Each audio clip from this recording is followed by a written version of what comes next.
Hello, ladies and gentlemen. Welcome to Triple N Media. I am Dr. Nik Nikam, a cardiologist from Houston, Texas. And this is Cardiology Seminars. On our YouTube channel, we have more than 300 cardiology lectures related to the latest guidelines, related to the latest updates on cardiology. Please do watch them. You can follow my arrow here. I have created a 250 pages PDF book called Cardiology Rotations Manual, which has from basic history taking to physical examination, what are the tests we order, including all the flowcharts of ACLS and ACCHA guidelines from 2014 to 2022. Please do watch this, and I'll tell you how you can get a copy of this book at the end of this presentation. I've also written an EKG book, which is clinical interpretation. This is good for nurses, medical students, residents, cardiology fellows. You're welcome to check this out on Amazon. But I have created a video of every chapter on my YouTube channel, so you can watch those videos if you like. So let us begin with the main feature presentation. In EKG section of the cardiology boards, the most important thing we need to pay attention is the history. Even though it's 2 or 3 lines history, there is some key word there that might tell you what the differential diagnoses are. So I would pay particular attention to the age, the sex, symptoms, and a particular keyword, and circle those so that when you go back to put the whole picture together, it will be much easier to see what they are looking for. It is not what we think is the appropriate answer. It is what the board thinks is the appropriate answer. You're taking a test based on their guidelines, so we need to follow their guidelines, and you want to pass the test, and that is the primary mission. Anyway, this is the key that is used in cardiology board exams. It can vary from year to year, but this is a general format. I created an overall view of this one, which is about 30 minutes long. You can watch that one. And in the previous video, I created a specific segment for the atrial arrhythmias, general features, P wave abnormalities. In this presentation, we're going to focus on atrial arrhythmias, sinus, bradycardia, tachycardia, pauses, atrial arrhythmias. So these are the things we are going to be covering in this. So these are the things we are going to be covering in this presentation, and in the subsequent presentations, we're going to cover each one of these segments with real examples, so that once you have seen these examples, it makes it much easier to identify them in the exam hall. And this is the format you have to kind of imprint in your mind and in your memory. You start with rhythm, P waves, atrial arrhythmias, JV junctional, ventricular, conduction, 1, 2, 3 block, voltage, RVH, LVH, electrolyte, myocardial infarction, a big one, ischemia, bundle branch block. Ischemia is the most kind of troubling segment which you need to get familiar with, and we're going to create a separate video for that with numerous examples to show each one of these examples, and of course pacemakers. So let us begin with the feature presentation, and that is atrial arrhythmias. So let us begin with the atrial arrhythmias. I just expanded this one so that we're going to look at sinus rhythm, sinus arrhythmia, sinus bradycardia less than 60, sinus tachycardia greater than 100. They even given you the clues here. Sinus pause or arrest, sinoatrial exit block, atrial premature complexes, atrial tachycardia multifocal, supraventricular tachycardia, atrial flutter, and fibrillation. So only you need to know these things. You don't need to know about all kinds of mechanisms and all these things, even though I'm going to mention a few words about the mechanism. All you need to do is look at the EKG and see if it fits one of these patterns. And anything beyond that is not needed for the boards, so you need to focus. That's why you need to memorize all these things, so that when you're looking at the EKG, you can, I would say, write down, circle all the main points in the history. Then every time you find a finding like sinus rhythm, write it down. Otherwise, you are going to forget it when you come to tally the final answer sheet, which is like when you start marking this, oh, I forgot the first degree AV block. Oh, I forgot the non-specific T wave changes. See, if you write it down, you have plenty of time to interpret EKG. So let us begin with some examples. So here, and again, pay attention to the history. Here we have a sinus rhythm, upright QRS complex here, and this is normal. This is okay. It's all right to have a negative deflection and even T wave inversion in lead 3. So the rate here is little less than 100. So this is sinus rhythm with no significant obvious abnormalities. The STT segments are normal. The PR intervals are normal. There's no chamber enlargement. There's no bundle branch block. There's no evidence of conduction disturbances, anything like that. So we are looking at a normal electrocardiogram. Okay, let's look at the next one here. Okay, before I go into the tachyarrhythmias, particularly the supraventricular tachyarrhythmias, I would like you to look at this chart. It looks very complex, but once you break it down and analyze it, it is extremely simple. The most important thing we need to pay attention are the atrial rate to begin with, because if you are dealing with supraventricular tachycardia, you want to start off with the atrial rate, not the QRS rate. Then we look at the conduction. Is there a one-to-one conduction? Do we see a QRS complex for every P wave or every other P wave or every third P wave? Then you look at the PR interval, whether they are regular or irregular. If the RR intervals are irregular, you know what we are talking about. Venky block, it could be high-grade AV block or complete heart block. P waves, are the P waves upright? Are they coming from the sinus? Are they coming from the atrium? Are they coming from the low atrium? Or is it an ectopic focus in the atria? So those are the things that will help you to identify that. And of course, the QRS. Is the QRS narrow or is the QRS wide? Does this patient have WPW? All these factors need to be looked into in that one little electrocardiogram, for which you get 3 minutes. Okay, sinus rhythm is 100 to 160, 1-to-1, regular PR interval, regular upright P waves, narrow QRS complex. Everyone knows this, so we don't need to overemphasize. PSVT may look very much like sinus tachycardia, except the rate is 160 to 225. You can have 1-to-1 or 2-to-1 conduction. Again, the PR interval is going to be constant, and the P waves could vary, which not often they would vary, but then we're going to look at atrial flutter. The atrial flutter is 225 to 320, and it can have 1-to-1, 2-to-1, 3-to-1, 4-to-1 conduction, and you're going to see the typical sawtooth appearance of the atrial flutter waves. And of course, you expect the QRS complex to be narrow.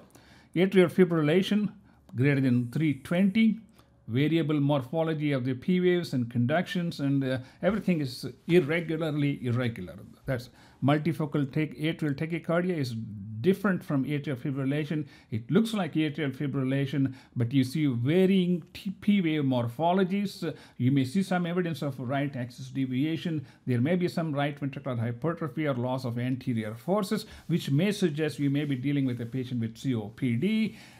And that's a condition where you most often see multifocal atrial tachycardia. So there could be something in the history there that might help you. WPW, of course, if you have a resting electrocardiogram, maybe that might help you. But otherwise, you have a rate ranging from 100 to 300, and the conduction could be 1-to-1 or 2-to-1, and PR intervals could be variable. P waves are upright, and you're going to see a delta wave, in many cases. Let's move on to the supraventricular versus ventricular. In supraventricular, the rate is 160 to 300. Ventricular tachycardia is like 160 to 250. Of course, you see a wide QRS complex. It can be regular or it can be slightly irregular, and there are no fusion beats here. And in the ventricular tachycardia, you can see some fusion beats. Some of the supraventricular tachycardias may slow the ventricular rate with the carotid sinus pressure, but you're not going to see the same response in patients with ventricular tachycardia. Anyway, so this is a mechanism of supraventricular tachycardias, namely automaticity or excitable focus, which can create a PAT, sinus tachycardia, from sinus node activation, junctional tachycardia from the activation of the AV node. Then we have multifocal atrial tachycardia coming from multiple atrial foci. Of course, atrial flutter, fibrillation, AV nodal re-entry, and atrioventricular re-entry tachycardias are all re-entrant tachycardias.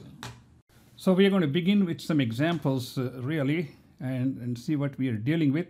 Here we see a rhythm which is faster than, if there are 3 boxes, that's 100, it's greater than 100, so we are dealing with a tachycardia.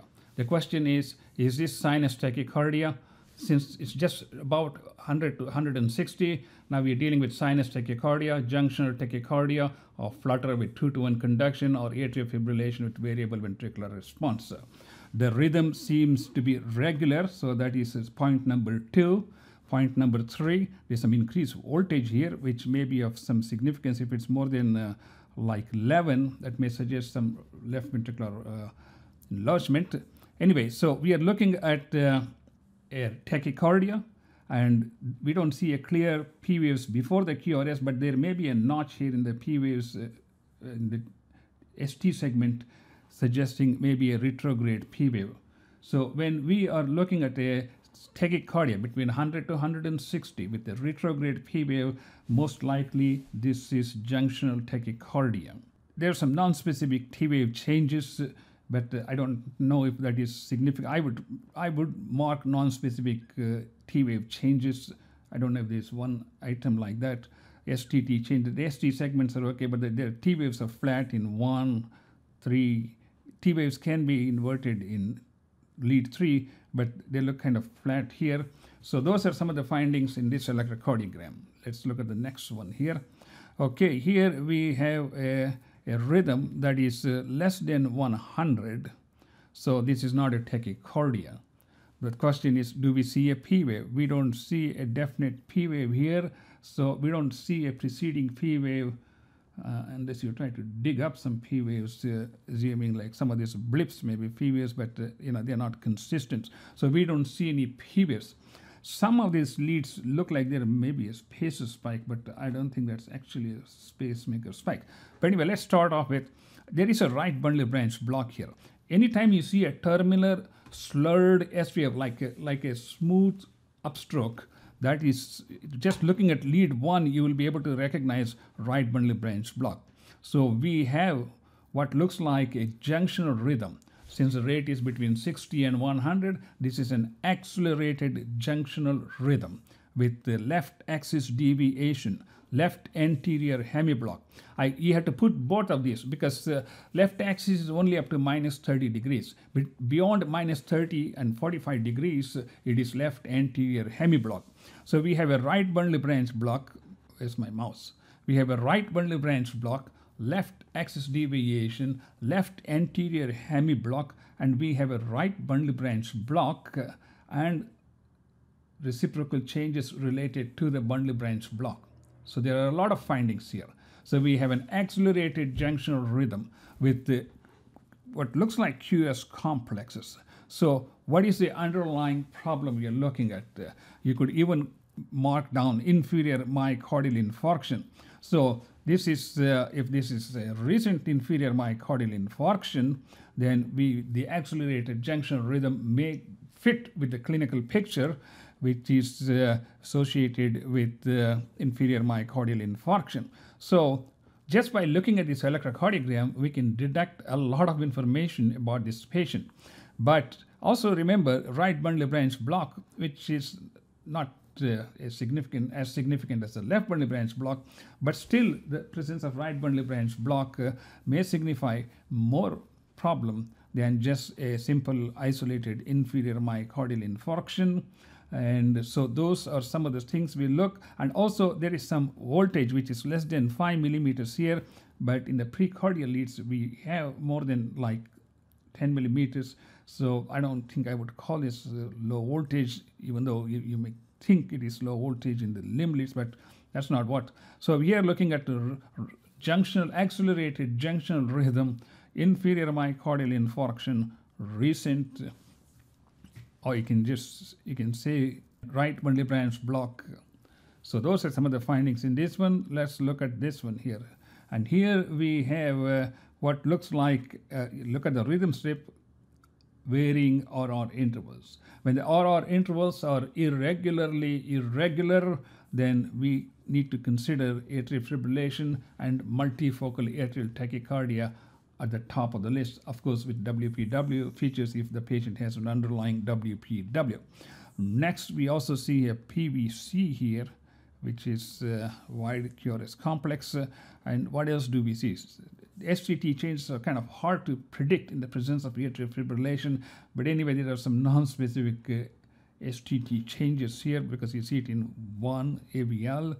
So we are dealing with the atrial fibrillation with actually a rapid ventricular response with one PVC non-specific STT changes. The next electrocardiogram here. What are we looking at it here? Initially, it looks like a sinus tachycardia, but we have an inverted P wave in 2 and lead AVF and to degree in 3. So is this a low atrial rhythm? Whenever you see an inverted P wave, it could be either a low atrial rhythm or it could be atrial flutter. So if this is not low atrial rhythm, if there be something else buried here in this rhythm, and you just have to imagine, okay, if this is a P wave, could this be a P wave? Could this be a P wave? Could this be a P wave? Could this be if these are P waves, let's see in V1, oh, we got a P wave here, we got a P wave here, we got a P wave here, P. So I guess you just have to imagine like I'm doing, and I would say this is atrial flutter with 2-to-1 conduction along with some non-specific STT changes. If you think you have a different interpretation, please do put them in a comment so that everyone can learn from each other. And here is a more obvious example of atrial flutter where you see sawtooth appearance of the flutter waves, which is clearly seen, this variable RR interval, which is not uncommon. So this is atrial flutter with rapid ventricular response. And do we see anything else? No voltage, no STT changes, nothing else, conduction disturbances. So that is atrial flutter with rapid ventricular response and varying RR intervals. Of course, there is no varying RR intervals, so you will just circle atrial flutter. That's all you need to do. If you find anything else, you can mark the other points. And what are we dealing here? And first of all, there is low voltage. Just write down that one. Low voltage in the limb leads. Low voltage, I guess you have pretty significant S waves here. So then we have a QS complexes in 2, 3, and AVFs. So there's inferior myocardial infarction. And there is anteroseptal to almost anterolateral myocardial infarction, old. So what is the underlying rhythm here? Let's look at the RR intervals. The RR intervals are varying. So we don't see a definite P waves. So if you have variable RR intervals, you always think about atrial fibrillation with left axis deviation, left anterior hemiblock, inferior myocardial infarction old, and anteroseptal myocardial infarction old. I don't know if you can just put non-specific T wave changes in one and AVL, whereas in the other leads, they are not so obvious. So that's an example of this one. Let's move to the next one here. You have some artifact here which you need to mark, and because if you don't want to ignore anything, so there's some artifact.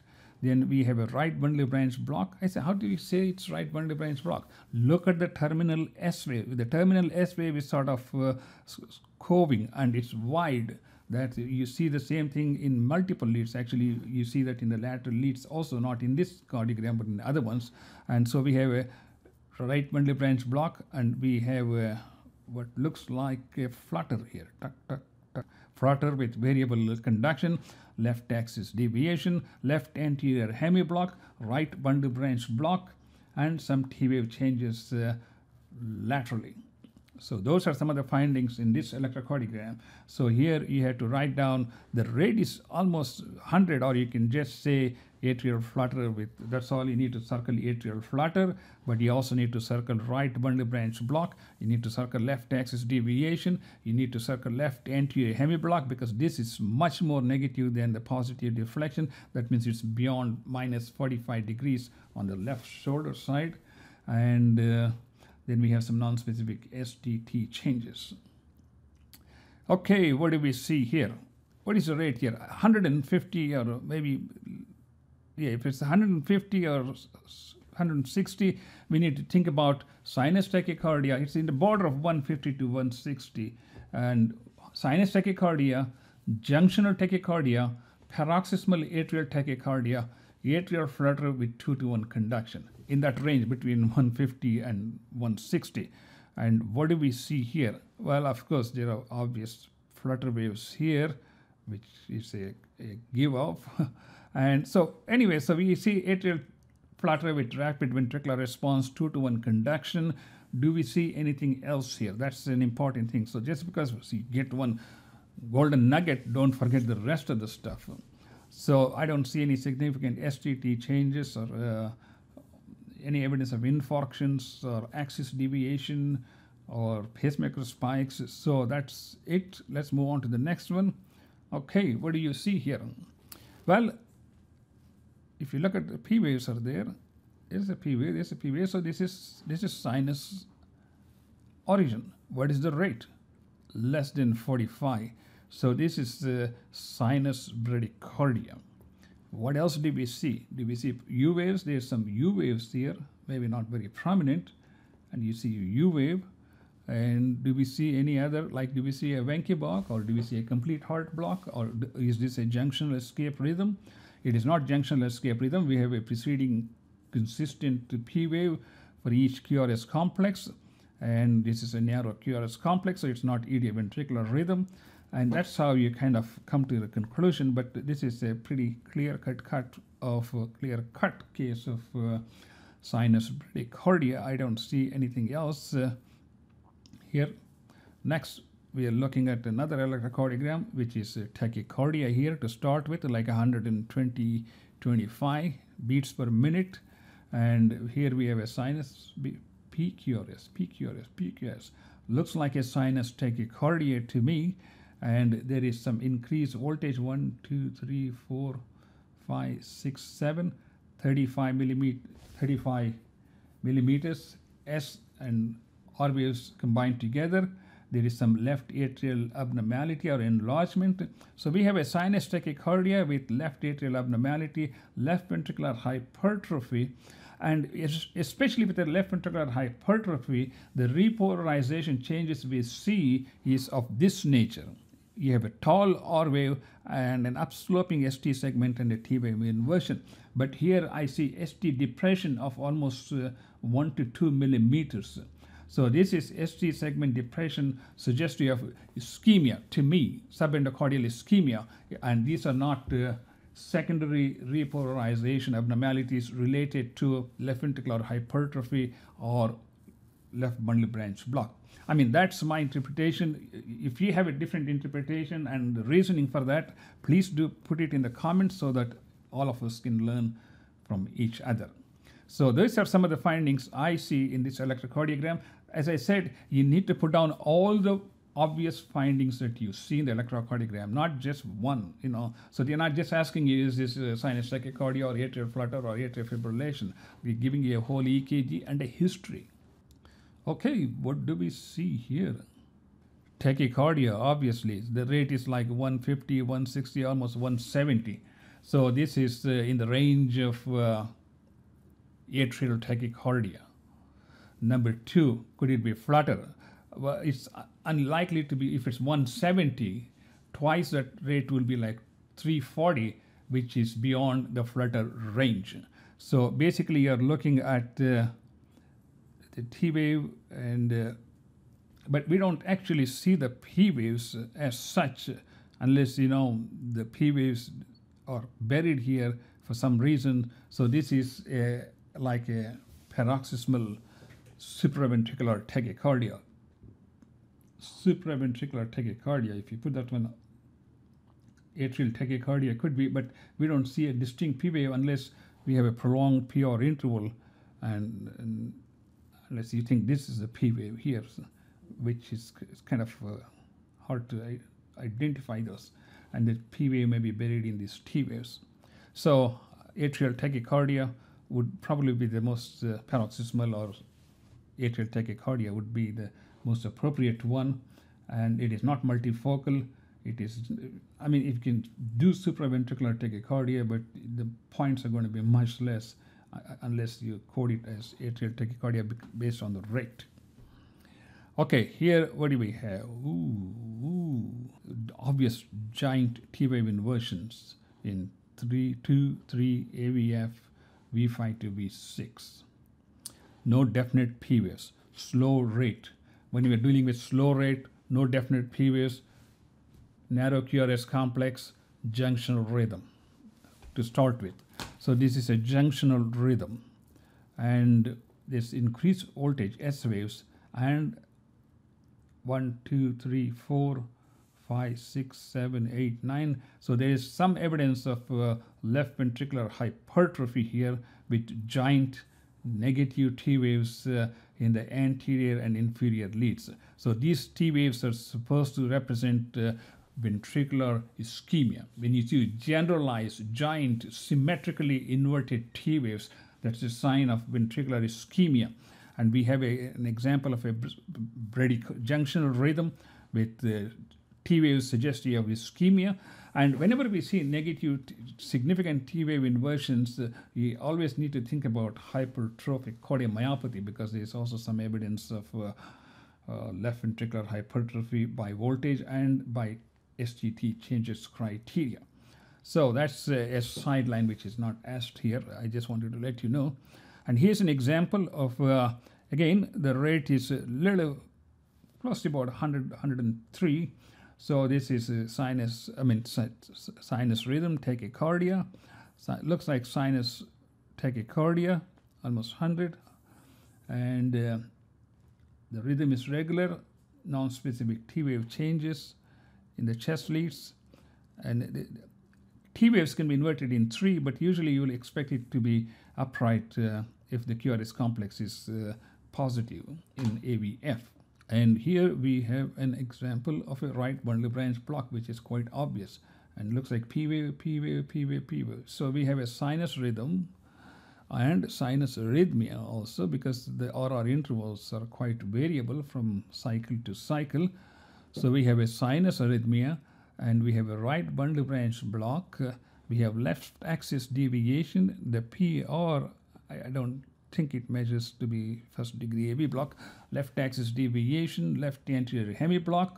This even is evidence of an intraventricular conduction delay, which I would put it down. Even though we have right bundle branch block, on this side you expect there's some increase in QRS voltage. So we have a sinus arrhythmia, left axis deviation, left anterior hemiblock, right bundle branch block, intraventricular conduction delay. I don't know if we can put it, but it may be part of the bundle branch block itself. This is a complete right bundle branch block, by the way. And here is an example of, again, if you first look at the rhythm strip, the RR intervals are varying. So here's another example of sinus arrhythmia to start with. Look at the contrast between the previous EKG, where the axis and bundle and all this stuff, and here this is more benign looking EKG. So sinus arrhythmia, P waves are upright here, T waves are upright, T waves, sinus bradycardia, that's all I see here, unless you see sinus arrhythmia, I should say. It's a rhythm. And what are we looking at here? So again, we have like a wide QRS complex here, what looks like a left bundle branch pattern. And whenever you see a patient with a wide QRS complex, the first thing I would do is go to their electronic medical records. And of course, this is a board exam, but I'm telling you, in real life, you would look at their electronic records and see if this left bundle branch block was there before.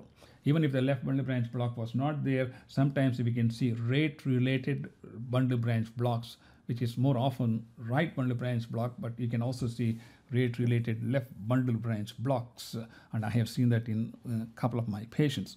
So here we have a regular tachycardia, which is like almost 135. This is 150, so it's 135. I don't see any definite P waves here. So this is a tachycardia. So the P waves, unless they are buried in the QRS complex, if it is buried in the T waves, then it could be just sinus tachycardia with left bundle branch block. One way to, in the real practice, would be to do a carotid sinus pressure, just slow the rate a little bit, separate the P waves and the T waves, and you will get the answer. If this is an example of a P wave, which looks to be more prominent here, I would say this is sinus tachycardia with left bundle branch block. The rate is regular. All right, what else we got here? And here we have a right bundle branch block. Again, I'm emphasizing, anytime you see a slurred S wave, think about right bundle branch block, and that's confirmed here with the RSR prime pattern with the bundle branch block related STT segment changes. So this is a sinus tachycardia or atrial fibrillation. That's the next question. We see some P waves. The P wave morphologies are different. Right bundle branch block, varying morphology of P waves. What's in the history? Oh, 68-year-old man with COPD. Bingo, you know you're getting closer to the diagnosis. This could be an example of a multifocal atrial tachycardia with the right bundle branch block, low QRS voltage, which may also explain his COPD status, which can be causing the low QRS voltage in the chest leads and also perhaps in the limb leads, except it's more than 5 millimeters here. So we have an example of multifocal atrial tachycardia with the right bundle branch block, low QRS voltage in the chest leads. Let's move on to the next one. Ooh, this is pretty irregularly irregular. When you see an irregularly irregular rhythm with a rapid rate, think about atrial fibrillation with rapid ventricular response and WPW with rapid ventricular response. If you look at here it looks like a left bundle branch block pattern, and but when you come here, again, you know, it's not wide enough, but nonetheless, this may be just related to the rate, but the main thing is varying RR intervals and some evidence of conduction disturbance, which looks like left bundle branch pattern. Left bundle branch block pattern. So this is atrial fibrillation with rapid ventricular response. All you need to do is circle atrial fibrillation, and if you want to put intraventricular conduction delay, that's another thing we can add. Okay, what do we see here? Okay, anytime the P waves are inverted in 2, 3, and AVF, think about either lead misplacement or low atrial rhythm. So if you got a low atrial rhythm, chances are, and it could be a low atrial ectopic focus, because the rate here is greater than 100. Where's my mouse? The rate here is like 130 or 40. So this is like a low atrial tachycardia. So it could be an atrial tachycardia arising from the low atrium. It is not flutter. You don't see a second wave here. So this is a low atrial tachycardia. I would put this one here, and I don't see anything else going on. And here's an example of a patient with a WPW. I just wanted to show this so that you keep in mind, anytime you see wide, bizarre QRS complexes, look for the previous EKG in real practice. Of course, this is a board exam. And delta waves. If you see delta waves, that will help you a great deal. And even here, you know, the rate is pretty slow, 1, 2, 3, 4, 5. So it's about 60. So, I mean, it could almost get to a bradycardia level. No, but it's exactly on 60.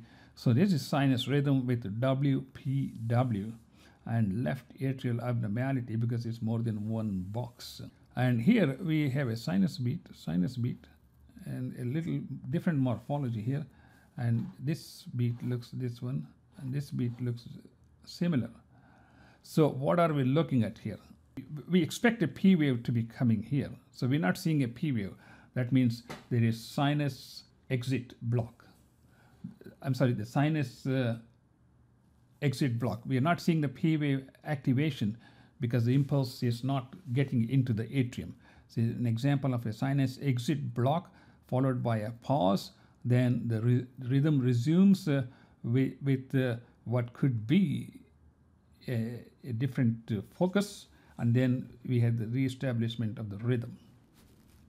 So what do you think this is? Here's an example of a bradycardia. Looks like fairly regular here. Well, if it's regular bradycardia, we don't see any definite P waves. So what is going on here? So here, looking at this, I would say this is atrial fibrillation with the slow ventricular response with a narrow QRS complex, but looks like junctional escape rhythm. So how do we put all this thing together clinically? So here we are dealing with a patient with atrial fibrillation who is having junctional rhythm. Maybe we giving them too much medication to slow down the AV conduction. As a result, we have an escape junctional rhythm. That's one of my interpretations, and you could have a different one. So let's move on here. And here's an example of a tachycardia with almost 150, 160. Again, when you're in this borderline, you always have to think about what are we dealing with. Is this atrial tachycardia? Is this junctional tachycardia? Or flutter with 2-to-1 conduction? If it's 150, 160, then we look for P waves. Do we see a P wave? There may be a suggestion of like a retrograde P wave here. I mean, I'm just imagining this. So I don't see a definite P wave preceding, so it's got to be a junctional tachycardia or a atrial tachycardia with a prolonged P or interval. And just looking at this here, we can just circle supraventricular tachycardia and or a junctional tachycardia, because this is like a notched ST segment that we see here in several different leads. So it could be junctional tachycardia. That would be I would just circle supraventricular tachycardia. There's no junctional tachycardia. Maybe it comes in the next segment. Okay, ladies and gentlemen, that's a quick or a broad overview of atrial arrhythmias, sinus arrhythmias, bradycardias, and tachycardias. If you would like to get a free copy of my cardiology rotations manual, just send an email to drnikam@gmail.com. Thank you so much for watching this presentation, and please do subscribe to our YouTube channel. I will see you in the next presentation. Thank you.